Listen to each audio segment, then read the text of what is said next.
হরে কৃষ্ণ। দেখো দিদি ভাইরা, আমি অর্চনা, আমাদের শাশুড়ি বৌমা রান্নাঘরে। আমি এই বেলা একটা রেসিপি নিয়ে চলে এসেছি। লাউ চিংড়ি করব। লাউ চিংড়িটা একটা অন্য পদ্ধতি দিয়ে করব।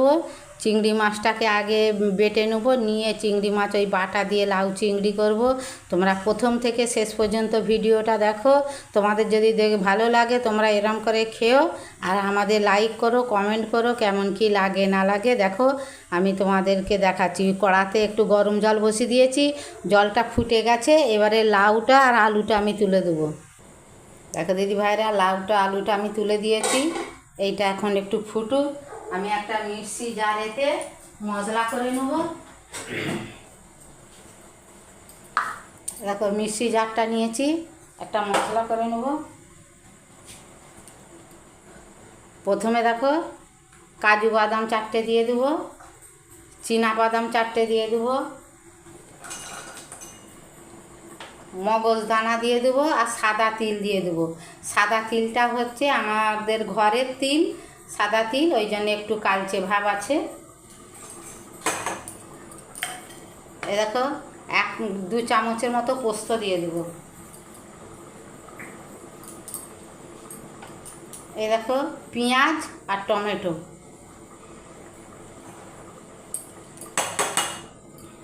দিয়ে ঘুরিয়ে নেবো। দেখো দিদি ভাইরা, মশলাটা আমার বাটা হয়ে গেছে। এবার এই চিংড়ি মাছটা ঘুরিয়ে নেবো। দেখো দিদি ভাইরা, লাউ আর আলুটা আমার হাফ সিদ্ধ হয়ে গেছে। এবারে আমি ঢেলে নেবো। দেখো দিদি ভাইরা, কড়াটা আমি বসিয়ে দিয়েছি। এবার কড়াই তেল দিয়ে দেবো।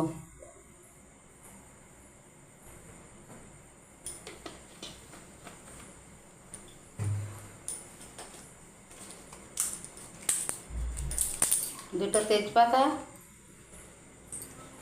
একটা শুকনো লঙ্কা,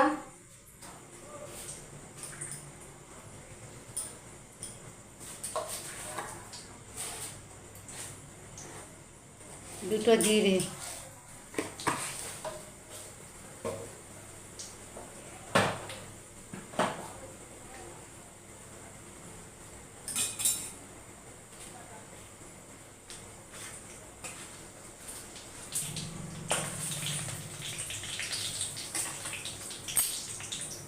গরম মশলাটা আমি বেটে দেবো, ওই জন্য গোটা গরম মশলা দিইনি।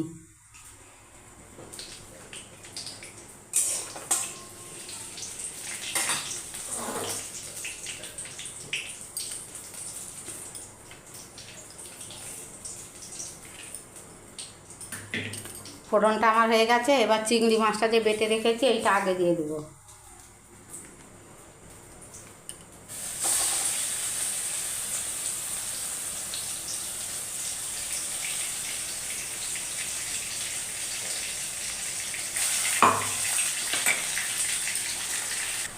দেখো দিদি ভাইরা, চিংড়ি মাছটা আমার তেলে দেওয়া হয়ে গেছে, নেড়েও দিয়েছি। এবারে একে একে মশলা দিয়ে দেবো। যেইটা আমি বেটে রেখেছি না, ওই পেঁয়াজ আর মগজ দানা রেখা, সেইটা দেবো। তার আগে একটু আদা দিয়ে দেবো।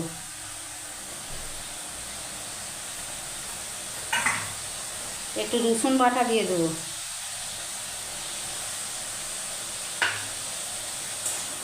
দিয়ে আদা রসুনটা একটু ভালো করে নেড়ে দিই।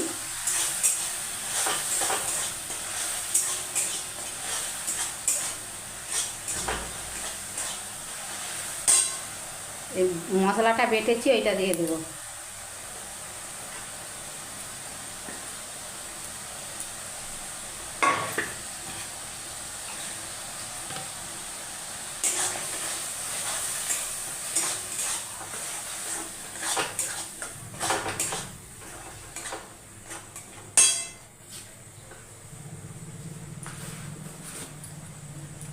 এক চামচ হলুদ দিয়ে দেবো। যেহেতু লাউ, আমি ঝাল লঙ্কাও একদম অল্প দেবো।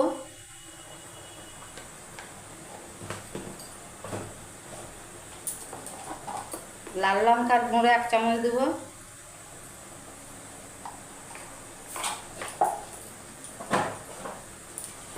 ধনে জিরে 1 চামচ দিয়ে দেবো।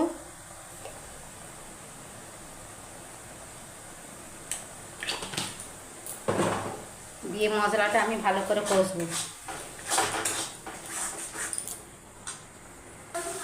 দেখো দিদি ভাইরা মশলা থেকে আমার তেল ছাড়তে শুরু করে দিয়েছে। এবারে দেখো 1 চামচ টক দই ফেটে রেখেছি, টক দইটা দিয়ে দেবো।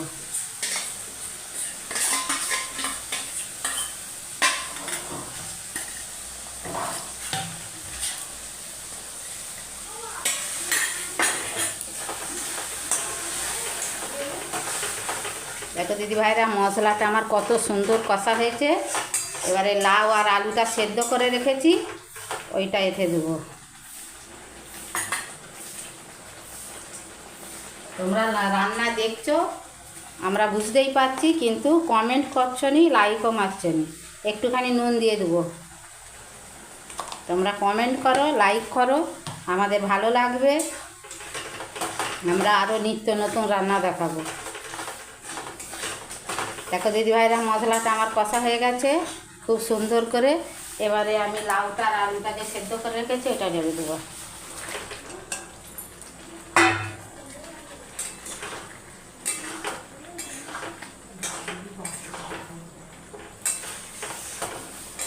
দিয়ে একটু হয়ে যাক, হয়ে গেলে তোমাদেরকে দেখাবো।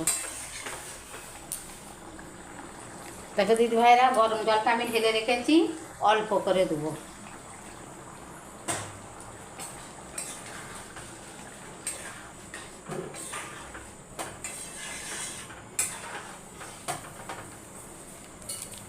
একটু গরম মশলা দিয়ে দেবো।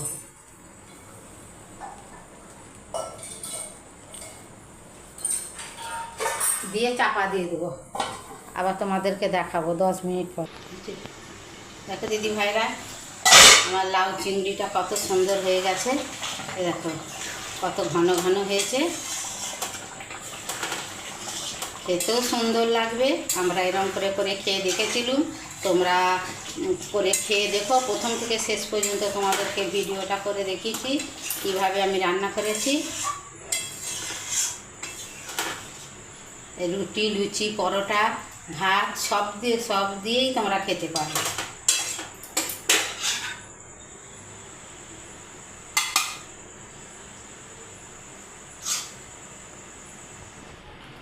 দেখো দিদি ভাইরা আমি তরকারিটা একটু নিয়েছি, খেয়ে তোমাদেরকে দেখাবো কত সুন্দর হয়েছে। গরম বড্ড গরম, হেভি হয়েছে, এর তুলনায় নেই, এত সুন্দর হয়েছে। আমার নাতনি ভিডিও করছে, আমার নাতনিটাকে একটু খাইয়ে দেখি। হেভি হয়েছে দিদি ভাইরা, খুব সুন্দর হয়েছে। একে দিয়েই 1 থালা ভাত খাওয়া হয়ে যাবে, মাছ মাংস খেতে লাগবে না।